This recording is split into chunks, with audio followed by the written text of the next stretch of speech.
2024 के लोकसभा और विधानसभा चुनाव में हरियाणा में बड़ी जीत के दावे कर रही कांग्रेस के लिए ये लक्ष्य हासिल करना इतना आसान भी नहीं रहेगा।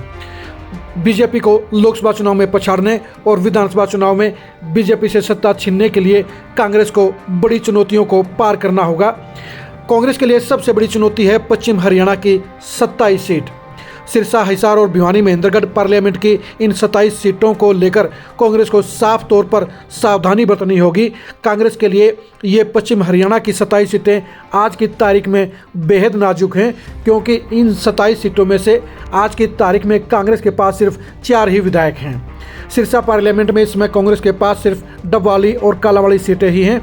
तो हिसार जिले में इस समय उसके पास कोई विधायक नहीं है, फतेहाबाद जिले में कोई विधायक नहीं है, भिवानी जिले में उसके पास सिर्फ किरण चौधरी एमएलए हैं, दादरी में उसके पास कोई विधायक नहीं है और महेंद्रगढ़ जिले में सिर्फ महेंद्रगढ़ सीट पर रावदान सिंह ही विधायक हैं।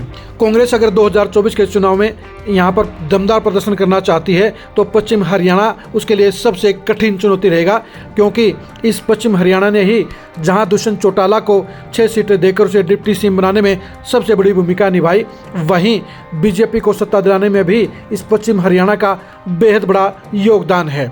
2024 के चुनाव के लिए जहाँ कांग्रेस के सामने तीनों लोकसभा क्षेत्र भी बड़ी चुनौती रहेंगी, क्योंकि लगातार 2 बार कांग्रेस इन तीनों ही लोकसभा सीटों पर हार चुकी है, चाहे वो सिरसा है, चाहे वो हिसार है और चाहे भिवानी महेंद्रगढ़ सीट है।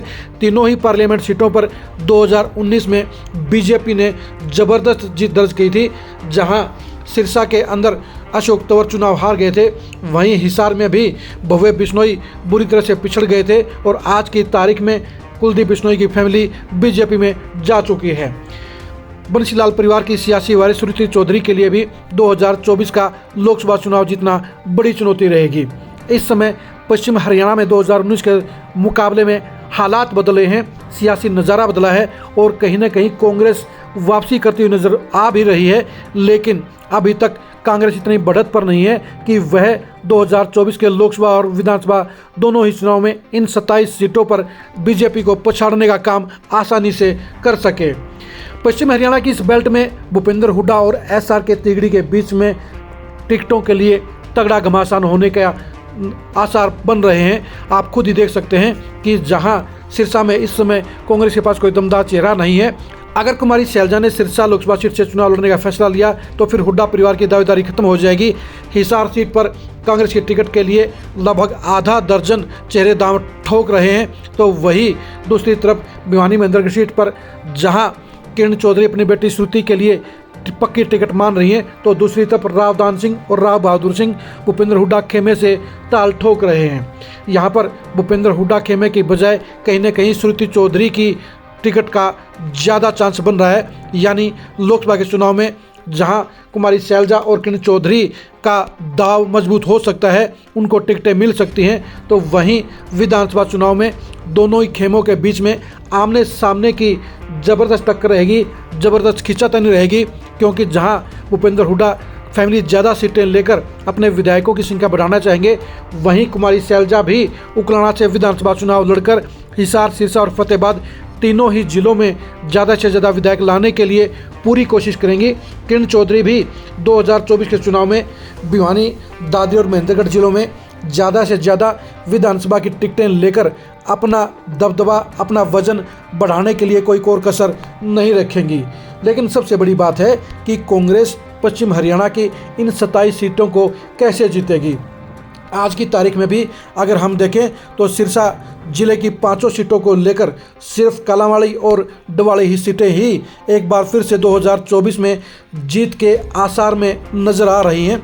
फतेहाबाद जिले में अगर कांग्रेस ने पुराने चेहरों पर दाव लगाने का काम किया तो वहाँ से एक भी सीट नहीं मिलेगी, एक भी एमएलए उसका नहीं बनेगा। कांग्रेस को फतेहाबाद जिले की तीनों ही सीटों पर चेहरे बदलने पड़ेंगे। हिसार में भी सभी 7 सीटों को लेकर कांग्रेस को विशेष सावधानी रखनी पड़ेगी, क्योंकि 2014 और 2019 में कांग्रेस की परफॉर्मेंस हिसार जिले में सबसे खराब रही है।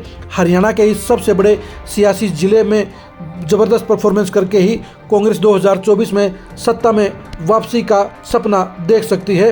अगर कुमारी शैलजा ने यहां से विधानसभा का चुनाव लड़ा तो ऐसे में कांग्रेस के पक्ष में माहौल बन भी सकता है। बजनाल परिवार के कांग्रेस छोड़कर बीजेपी में जाने के बाद यहां बीजेपी का दबदबा कहीं ना कहीं मजबूत हुआ है, उसके पास वोट बैंक ज़्यादा बढ़ा है।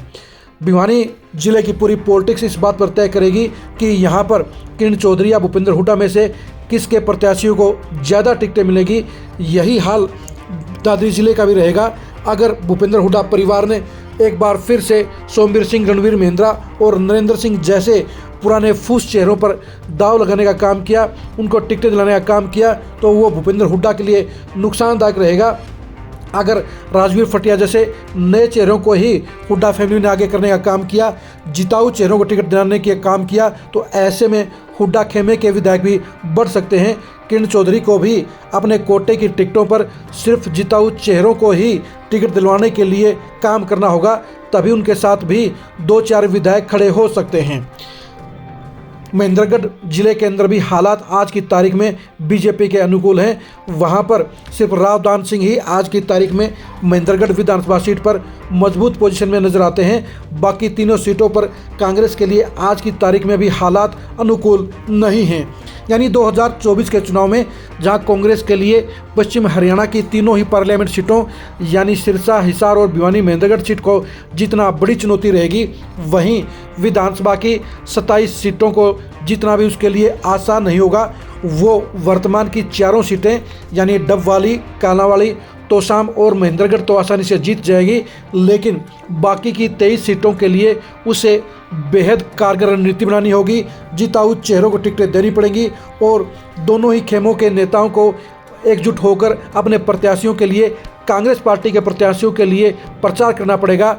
तभी कांग्रेस 2024 के चुनाव में पश्चिम हरियाणा की इन 27 सीटों पर बीजेपी और जेजेपी को पछाड़ने में सफल हो पाएंगी। अब देखने की बात ये रहेगी कि इन 27 सीटों को लेकर कांग्रेस के बड़े नेता क्या रणनीति अपनाते हैं, कांग्रेस के प्रभारी दीपक बाबरिया किस तरह से यहाँ के समीकरणों को खंगालते हैं और किस तरह से कांग्रेस आपसी गुटबाजी में गलत टिकटें बांटने की बजाय सिर्फ विनिंग कैंडिडेटों को टिकटें देने का काम करेगी। तभी कांग्रेस के हालात बदल पाएंगे। 2024 में पश्चिम हरियाणा के इन तीनों लोकसभा सीटों और 27 विधानसभा सीटों के मिजाज को जानने के लिए आप खरी खरी न्यूज़ के साथ बने रहिएगा।